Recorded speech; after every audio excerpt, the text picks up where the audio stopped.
Бәріңізге қайырлы күн. Бүгін сіздермен өте дәмді болып шығатын 2 ақ апельсиннің көмегімен 5 литр шырын жасаудың рецептісімен бөлісетін боламын.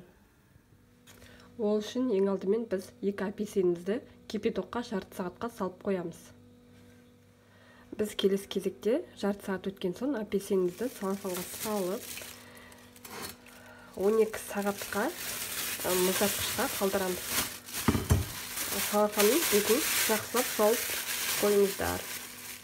Келесі кезекте біз тоңазытқыштан шыққан апельсиндерімізді осылай сақтап турап аламыз және де блендердің көмегімен өткізетін боламыз.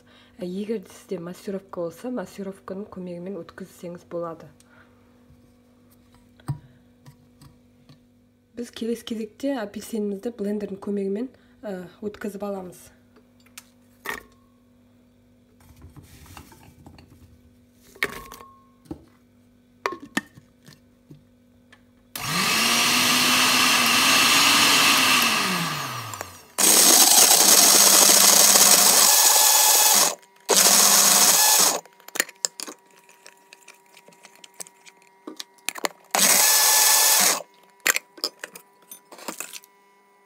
Келесі кезекте біз блендерден өткізілген апельсиніміздің үстіне 2,5 литр су құямыз.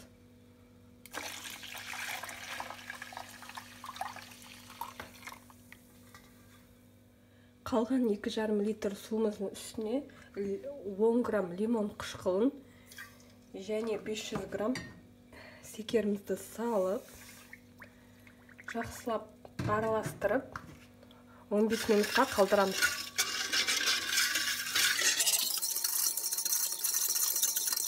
Біз келесі кезекте 15 минут өткен соң екеуін бір-біріне қосып, тағы да 40 минутқа демалдыруға қалдырамыз.